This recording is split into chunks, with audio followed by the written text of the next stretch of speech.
doesn't happen anywhere else on this planet. I think that's just about the holy grail for a biologist. And a team of scientists and explorers with a mission. This is an amazing cave. Look at that. Absolutely staggering. To investigate a record-breaking contender for the world's biggest cave. Wow. Vietnam's Mountain River Cave, or Han Song Dong, is uncharted territory. And next to no one has forged the depths of this monstrous cave. The team of pioneers is here to prove that this cave is the largest in the world. This is an absolutely amazing cave. It's huge. We're just in the entrance now. It's going to get so much bigger. That's amazing. Absolutely wonderful. This is definitely a once-in-a-lifetime opportunity. I'm so excited about being here. Practically the first person to set foot into the cave. It's a wonderful opportunity. In 2009, caver Jonathan Sims was one of the first humans ever to enter here. But deep into the long cave passage, he was stopped short by a forbidding rock face. Now he's back with caving expert and expedition leader Howard Limbert. He brings more advanced climbing equipment and a commitment to reach the top of the wall.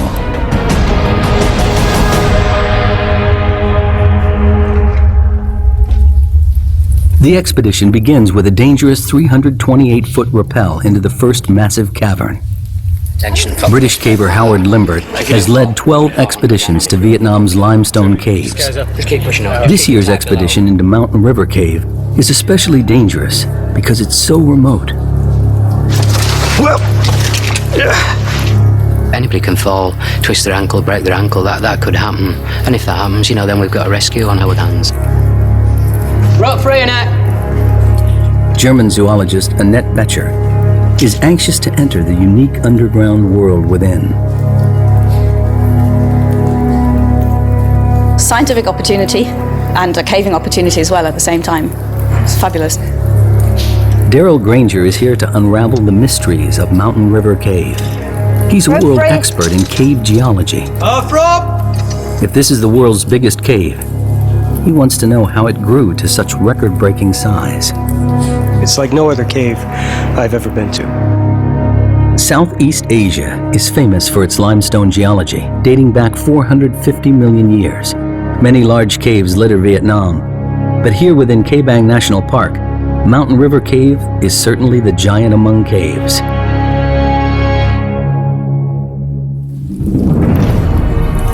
In the 2009 expedition, Limbert and his team were only able to fully explore the first section of the cave. But they found areas they estimated to be about 500 feet wide and about 650 feet high. That's over 3 times the height of Niagara Falls. Deer Cave in Sarawak, Malaysia, currently holds the title World's Biggest Cave. From what they saw last time, Limbert's team is convinced this cave may be bigger. Let's try and get the map of the cave in some sort of order. Yeah. To claim the world record, they need hard evidence. All this is unmeasured. That's why we've got to survey it, to find, just how big it is, whether it is the biggest cave in the world. We've got to do a serious survey. This passage here for surveying, it was really, really hard work. Jonathan Sims is one of the 4 cavers who drew up this rough original survey of Mountain River Cave. And what we really need to do next is get over this wall. He knows the wall that defeated him back in 2009 is their biggest challenge. It's a dangerous obstacle to overcome. Made of loose calcite and mud, it stands at nearly 50 feet high. We just weren't expecting anything like that. Well, as well as that, Sims is determined that this trip will be a success. He won't fail twice. If they can climb this forbidding wall, he's convinced that the enormous cave continues on. And then there's a backup, there's this static sump which didn't look particularly potable. They estimate the wall is about 3 miles into the cave. From the 328-foot rappel at the entrance, it will take the team half a week to reach the final survey point at the Great Wall of Vietnam. After the initial drop, there's an 1,150-foot scramble leading to the first of 2 river crossings. From here, the team needs to climb high, following the river through the natural valley of the cave.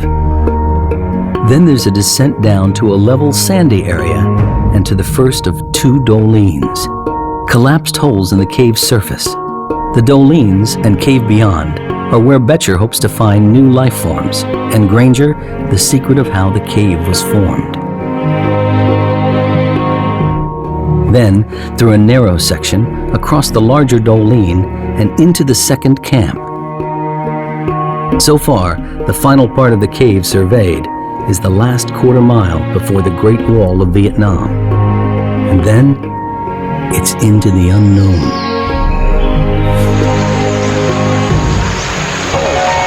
Limbert's caving team has been exploring Vietnam caves since 1990. They picked the Bàng Massif for a very good reason. It's a huge limestone area with lots of water, ideal ingredients for cave formation. Where there's no limestone, the rivers are trapped within walls of non-soluble rocks, which hold the water in. But when it does find an exit, the results can be spectacular. The volume and power of the water help create these gigantic caves. Add a monsoon climate with heavy downpours feeding the many rivers here, and the chances of water carving out a colossal cave are even greater. So far, they've discovered 62 miles of caves, but none as epic as this. They suspect additional factors must be at work here. The team needs to navigate difficult, broken terrain to reach their first camp. They're nearly a third of a mile into the cave, with 65 feet to go before reaching a powerful river. This river runs like a main artery through the first part of the cave. At its lowest, 353 cubic feet of water pour by this point every second.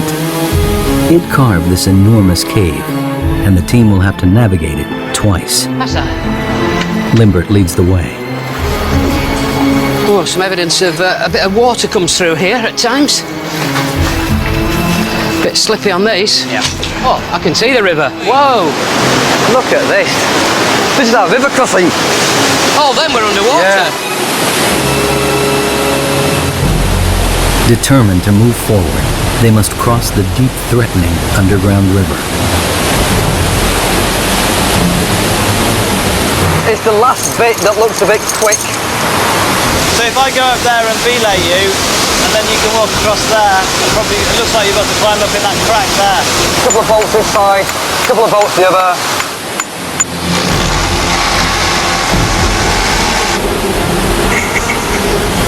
It's life and death, really. So, I mean, it has to be right. Worst case scenario, one of these pops, you've got to back up. That's why you've got to put, make it as safe as possible, really. In full flow, the river could sweep any one of the cavers off their feet. And if it floods, it could rise to life-threatening heights, cutting off their escape route. What's the forecast for the next few days? Well, the forecast is good, but you can never be absolutely confident. Limbert chose the timing of the expedition very carefully. It's the end of the dry season, so the river is low. But any unexpected tropical downpour could cause the river to rise dramatically in just hours. Let's do it! Right, guys, you can start crossing.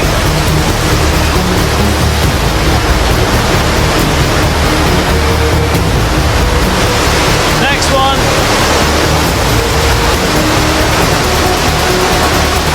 The most important thing is that you don't allow the river to sweep you away, because there's a load of rapids just down there, and we're not really quite sure exactly what's in the river beyond that, because we haven't seen it all the way, and there could be all sorts of very sharp rocks and all that kind of thing, and the last thing you want is to get swept down the river, because it could be serious injury or even life-threatening.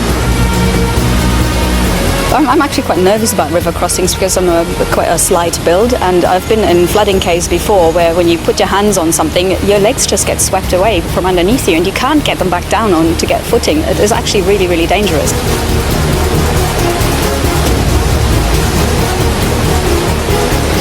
I'll put a passage block here. Hold on.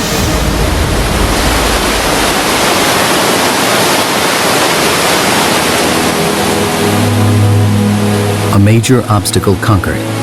Daryl Granger can now start to really look around. You can see big formations, big stalagmites over there. Check that one out. This is an amazing cave. We came down those big slopes, we've come through the rocks, and we finally made it down to river level. So now we can set up camp here. We can start thinking about what we want to do next in this cave. The Titanic Cave is theirs to explore. What is it that makes a cave so big? There's a lot of stories that we can learn from this cave. To claim the world record, Mountain River Cave needs to be consistently higher, wider, and longer than the current title holder, Deer Cave in Sarawak, Malaysia. When you're talking about largest caves in the world, there's no doubt there's some very, very long caves. And if you went on pure volume, many, many caves are bigger than this cave on pure volume. It's pure dimensions of a whole single passage like this that continues for 5 kilometers is pretty unique in the world. Mountain River Cave runs in an unusually straight line from north to south without any deviation. So let's get underway. Let's get started. Okay? Okay. Granger believes the water in the oldest section of the cave could offer an explanation as to why this cave is so enormous. Highly erosive, extremely acidic water rushing over pure limestone may be the answer.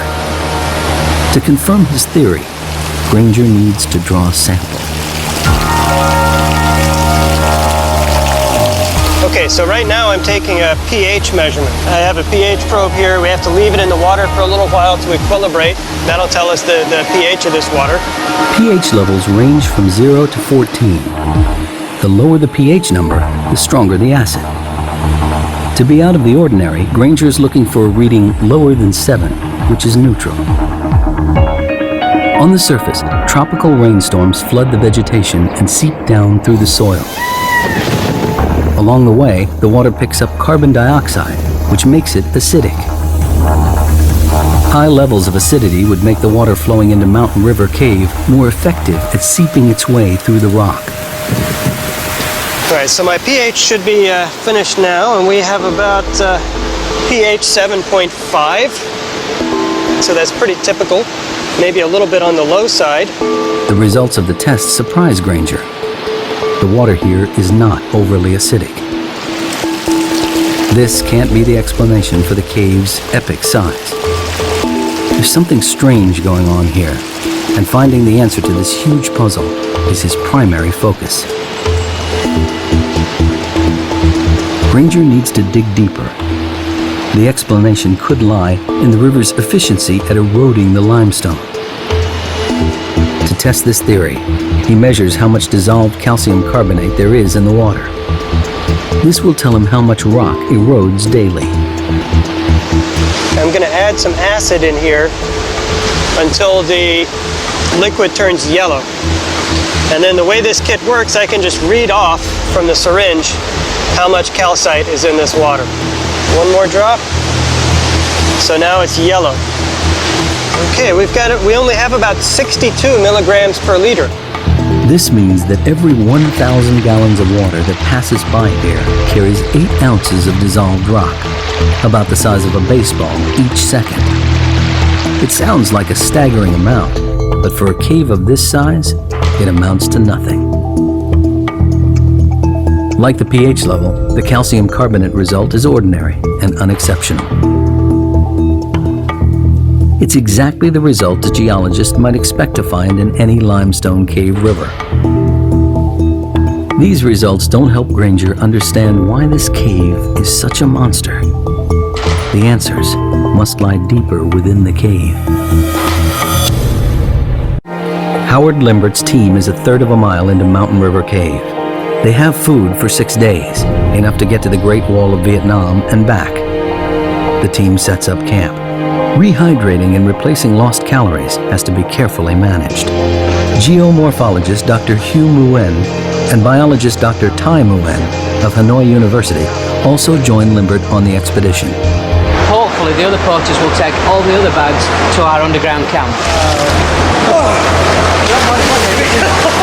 This is a great trip. It's an amazing group. And everybody has pulled more than their weight. Annette Betcher goes deeper and further into the cave, looking for life. And like Granger, she's getting frustrated in her search. She is here to find undiscovered species, but so far only sees a barren landscape. It's a bit of a shame. I had great expectations, but with the wet flooding, I had to rethink basically my approach. The team is exhausted and settles down for their first night inside the cave. The next morning, they continue over half a mile further.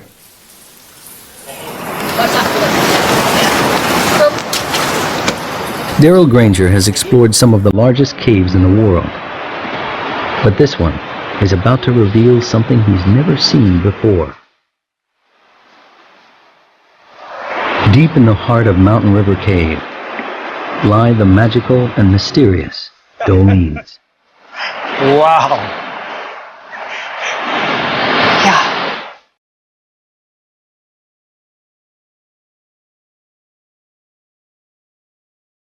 Here, the cave roof has collapsed inwards, allowing sunlight to flood in, connecting above and below ground with the vital ingredients of life: water and light. Man, this is the world's biggest cave. The rest of this stuff is just building up to it. That is amazing. That's 1.5 kilometers away. That is huge.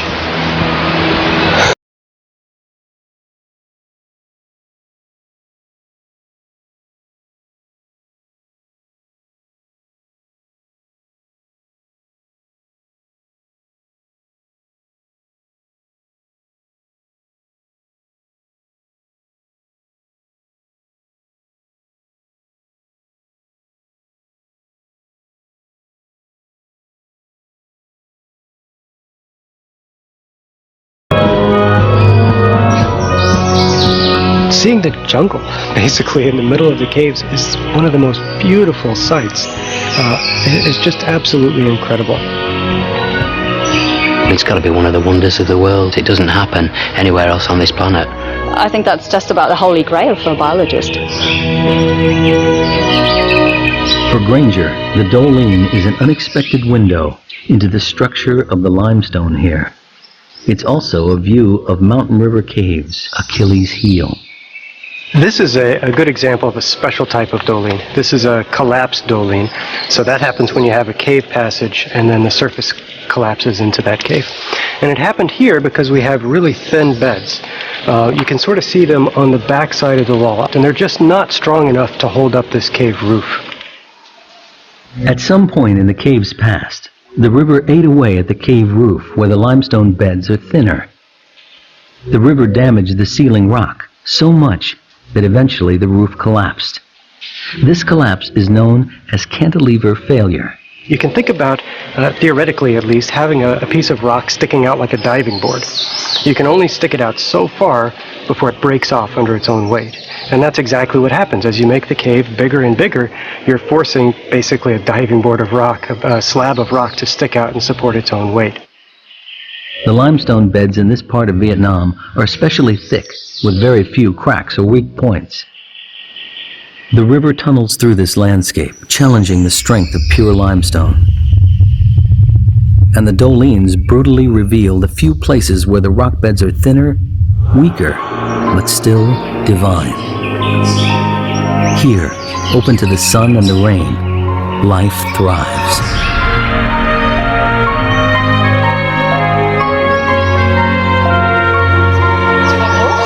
Dr. Tai Nguyen and Annette Betcher are the first to climb into the undergrowth. She's eager to tap into Nguyen's expertise in rainforest plant species to figure out how this subterranean wonderland compares with the surface. After disappointments in the first part of the cave, the Doline fulfills Betcher's expectations. Here is an area rich with life, a unique and unexplored ecosystem. This is absolutely fantastic. It's a treasure trove for biologists. And everything that lives here has got here by complete chance. So birds have dropped seeds, plants have sprouted up.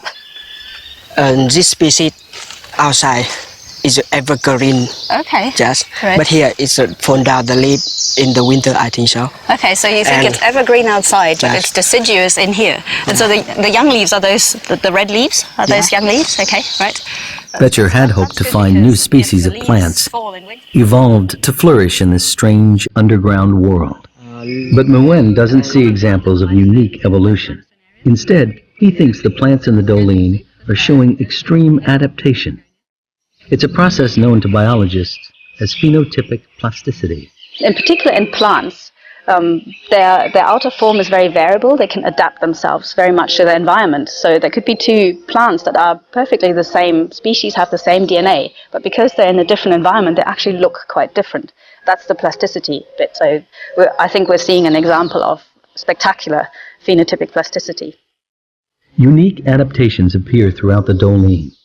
In the tropics, trees are usually evergreen due to the absence of seasons. But down here, they're deciduous, with sparse foliage and narrow trunks. Dr. Nguyen theorizes that this is how the trees adapt to the comparative lack of water, shortage of light.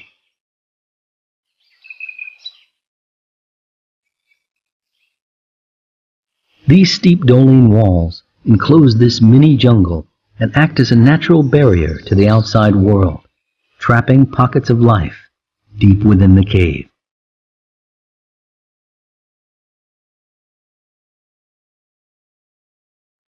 Betcher looks for soil thick enough to lay some surface traps. Alcohol will preserve any creatures that venture in. Now she must try to find any signs of life in the dark cave. But so far, the chance of finding anything of significance doesn't look good. Could the acidic water that created this cave also be destroying all life within? In the wet, active part of Mountain River Cave, Daryl Granger discovers a clue as to why the apparently very ordinary water here has carved out such an extraordinary cave. He's got a hunch that the speed of the water at peak flood could be the key factor. Here, what we see are little scallops that are carved in the wall. They're dissolved in the wall by water as it passes by. He expects to find evidence that the water runs through here at a great speed. The faster the water goes by, the smaller the scallops. So if we see big, giant scallops, they can be, up to a meter across. That's very, very slow-moving water. Here, they're about the size, they're about an inch across, a couple of centimeters across. From the size of the scallops, Granger can also figure out what's known as the Reynolds number, a crucial measurement that tells him how turbulent the water is. Like the acidity test earlier, the findings here are very average and offer no clues as to why this cave grew so big. He calculates that the water here travels at only 3 miles per hour, a totally ordinary velocity for any river. Although Granger's drawn a blank on his quest, he might still be able to help Betcher on hers. He considers the chronology of the cave's life. I think what happened is the first Dolene collapsed, and it's acting like a big dam right in the cave. Right. We pass that Dolene, and suddenly everything dries out. We don't see the Becomes same. more normal. Becomes more of a normal, less active cave. And that's where the wildlife comes in, because if it doesn't get flooded out every 10 years or so, it has time to evolve. For Granger, the formula for how Mountain River Cave grew so big remains a mystery. This area has the right ingredients for a big cave. Unusually large beds of pure limestone and heavy monsoon rains feeding a deep river. But the water's speed and turbulence doesn't reveal anything, and Granger is almost at a loss.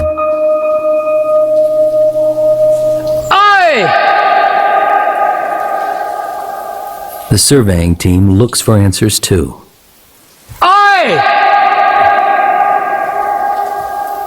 That's probably a 500-metre echo. So if we ever push in a cave and you get to end of a cave or end of exploration for a day, we often give it a big oi just to see if it's still continuing, and we know we can turn around and come back to another successful push the next day. A bit further, Jonathan. For this expedition, they need to use a more sophisticated way of measuring the cave's size. Cave surveying used to be a primitive process where everything was done by hand. Now, digital laser readings cut out the tedious legwork and provide precise measurements. They must survey every part of the cave precisely, and every measurement must be exact to the nearest inch. When it comes to claiming the title World's Biggest Cave, it's length, width, and height that count for Howard Limbert and his team. The laser sends a beam across to a designated point called a survey station, which Sims marks with a small light disc. They measure distance, height, and angle. It's painstaking work. 29.9 minus 3, 0.99. Left's 8. The laser beam picks out the highest point in this section of the cave. It measures 328 feet high.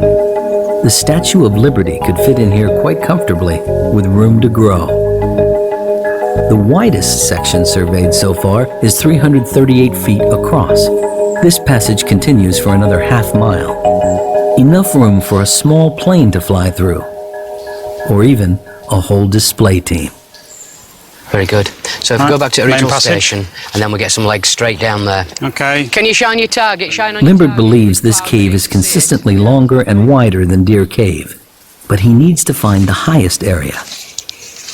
Just up a bit, Jonathan. Light on. They're now over 2.5 miles in, and Deer Cave still holds the title of the world's biggest cave. Hope lies beyond the wall, but they have just 3 days left to survey, and there's a problem mounting. While the Dolines bring in light, they also allow weather from above to seep down into the cave. Jonathan, Come a bit closer. please, we've got a problem with the clouds now. Right.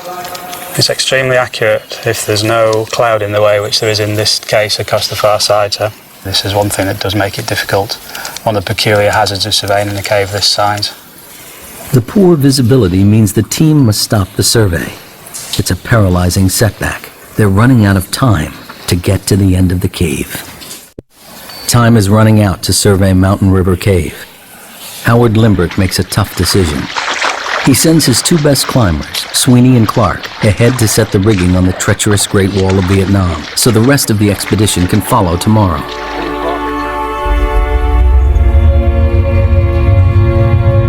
If they can't scale it, they may not finish the survey, and we'll never know just how big this cave really is. In 2009, the explorers estimated the forbidding wall to be nearly 50 feet tall. Now, Clark and Sweeney think it's much bigger, estimating 200 feet, nearly the height of a 20-story building. They have the gear for the challenge, but the wall is going to be a longer, more dangerous climb than they expected. Geologists call this a flowstone, rock made weak and fragile by water dripping from the ceiling. The first 15 foot is this, which looks very good, but if you... that's what it is. This wall could be the mission's downfall. That's just mud and gravel, is that? Ouch. It soon becomes clear this cave is not going to give up its secrets without a fight.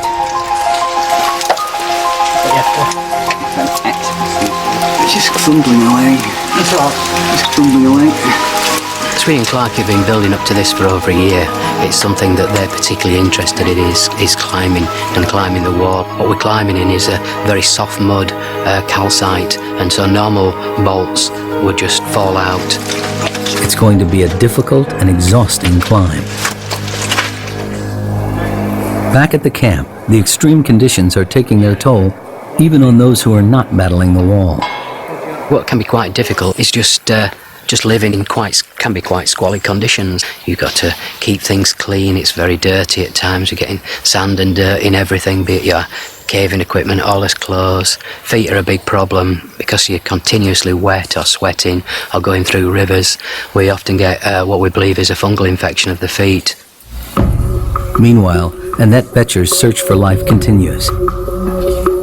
She came to Mountain River Cave to find new species, But with only a mile or so to go before the wall, she has yet to discover anything out of the ordinary. She has one more chance for a promising new sample area, a dry passageway. That's where the opportunities are with this fantastically big cave. So I can go into those and look for those tiny critters that will be evolving in their large, dry side passages in their alcoves. Regular flooding in large parts of the cave means that it's difficult for new life to gain a foothold. But in these dry alcoves, Betcher thinks she may find isolated species which have had time to evolve and flourish in complete darkness. The smaller and more primitive the species, the better equipped it is to evolve quickly. Evolution takes a long time. If you have something like 2 or 3 generations a year, you can evolve at much greater speed. And mammals don't tend to have those generation times, so a white blind bat in the cave is unlikely. Because of the cave's sheer size, species can easily get cut off from each other. In isolation, Betcher believes it's possible for weird and wonderful offshoots to evolve. Oh my word, look at these. Zoologist Annette Betcher finally strikes gold in Mountain River Cave. This is the first white woodlouse that I've seen ever in the cave. On the surface they would be dark colored, probably dark grey, slate grey or black. This is not something I expected to find here, so I'm very pleased.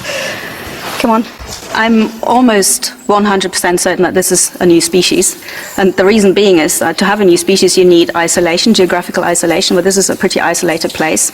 They look different. There's nothing nearby that I've seen that's got no pigmentation. It's a woodlouse, all right, but it'll be a new species of woodlouse and it'll be specific to Hang Song Dong. It's about as good as it gets. It's a fantastic discovery for Betcher. A species that has adapted to its environment and survived the great floods of water that helped create this cave. Well, there's absolutely no chance that anybody's ever seen these creatures before, and that's what really excites me. It's a wonderful discovery. The woodlouse is a clear sign for Betcher to what's happening here. In the cave, the key to adaptation is being able to keep up with the ever-changing environment, and the organisms that most successfully adjust to the prevailing conditions have a better chance of survival.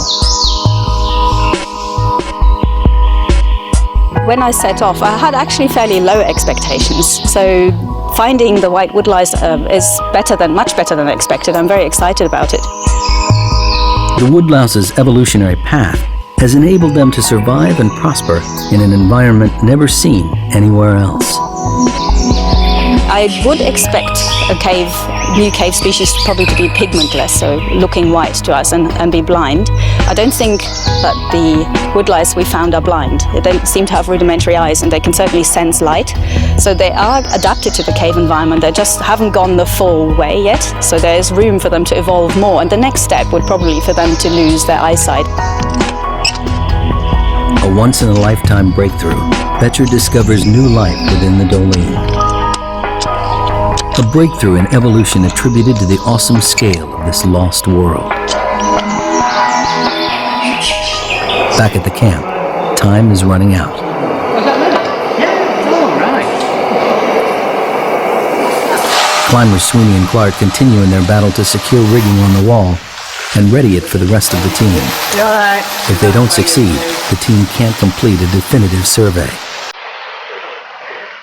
Limbert and the rest of the party wait nervously for news.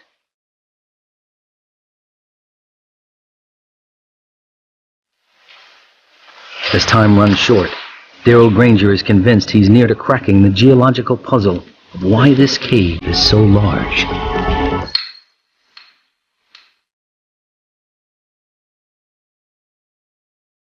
Huge volumes of water, pure limestone, and a tropical climate are important factors. But it's not enough to explain why this cave is so big.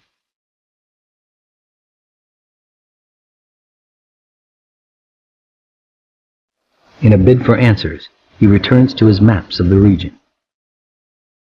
So this is a digital elevation model. It shows the area that we're in, right in here. This is the Cabong National Park.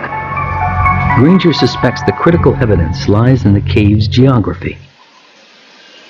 He spots an old fault line on the map. It seems to mirror the underground route plotted by Mountain River Cave. This could be the answer he's looking for. You know, the real light bulb moment is when I saw the fault line, and then everything kind of clicked. What I noticed are these straight lines in here. They go due north and south, and remember the cave here goes north and south. And I realized we're right on that fault right there. That's exactly what formed this cave. There's that same fault right up there. Once, a river ran where Mountain River Cave exists today. There was a deep vertical crack in the Earth's crust, a fault. Eventually, the river water eroded the limestone and went deep underground.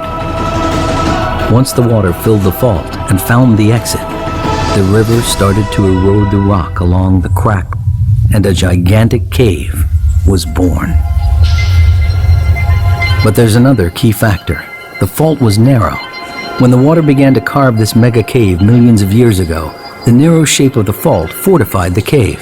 The reason the caves fall apart, the reason they break down, is often because they get too wide and the limestone roof can't support that long a length.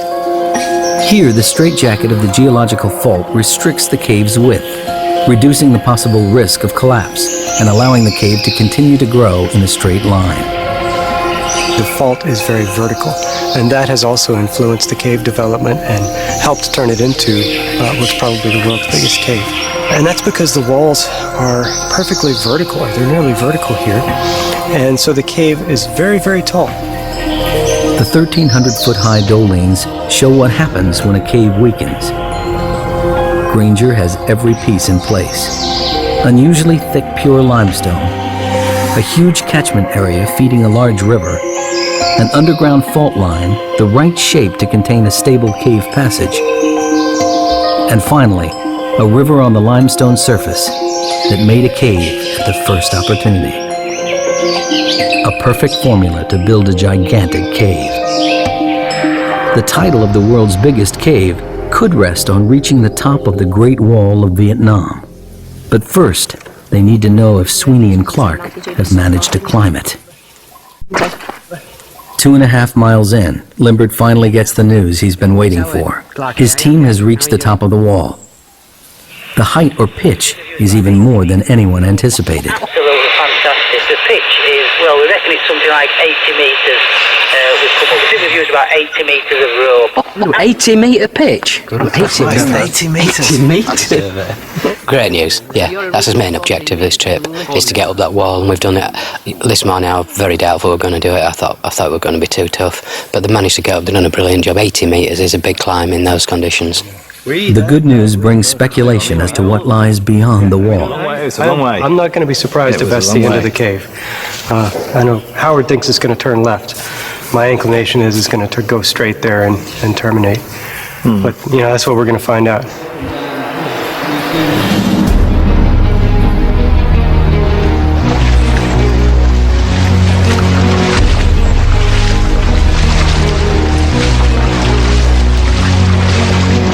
The final hurdle now awaits Limbert and his team as they push on to join Sweeney and Clark at the Great Wall of Vietnam.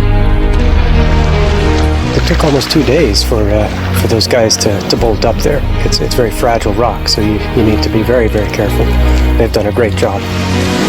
My greatest feeling was one of relief, which perhaps indicates how serious a climb it has been. You're standing up there, you're looking down and all this, and it's absolutely tremendous. The team finally arrives at the wall. It towers above them. This is what they've been working for, their ultimate destination.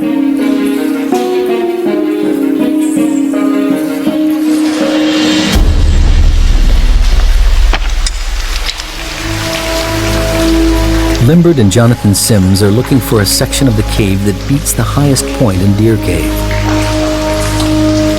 They haven't found it yet, and if they can't get up the wall, they'll never know how tall the cave really is.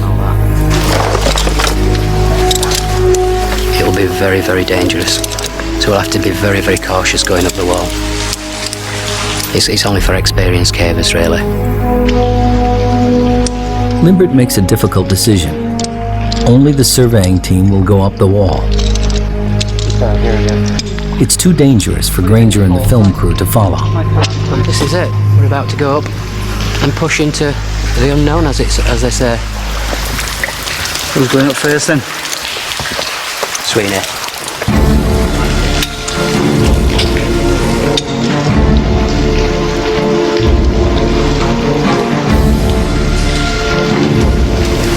Ready to rock.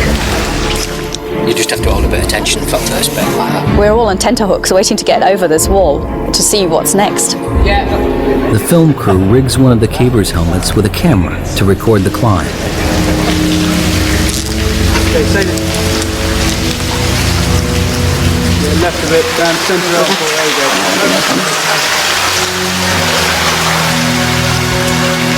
They can only watch as Limbert leads the team up on the final stage of the journey.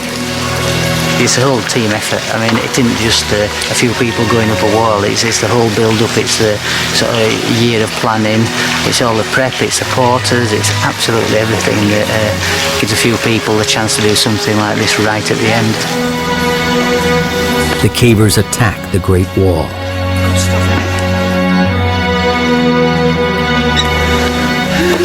Absolutely fantastic. This is something else, is this? Look at that. They have succeeded in the most difficult part of the expedition, the Great Wall of Vietnam. This huge flowstone, nearly the height of a 25-story building, is conquered at last. But the elation is quickly followed by disappointment. As Granger suspected, Mountain River Cave ends here. An exit to the outside jungle lies just 984 feet beyond the wall. With no more cave to survey, the team gathers the final measurements from the top of the wall to the ceiling. The highest point in Deer Cave is 574 feet. They've just climbed 236 feet up the wall and can now calculate the height of the whole passage. 45.8. Sims reads the final crucial measurements. 188. Can you just do the height of the passage there, Jonathan? Yep, so massive. Absolutely huge. Absolutely huge. Finally, they get the readings they've been waiting for. it's 96.4. 96.4! That's incredible. Spot there, were you? Jesus. That's incredible. Altogether, the measurements show Mountain River Cave is the world's biggest, with the passage continuously higher, wider, and substantially longer than any other cave in the world. It's a fabulous cave, a really, really fabulous cave. Really enjoyed yourself. We had a great time, we're having a really, really good time. It's just mind-blowing stuff, is this? It really is, and it just doesn't get much better. This has been a tremendous experience for me. I feel very lucky to have been invited on this trip to see the world's biggest cave and try to figure out the science behind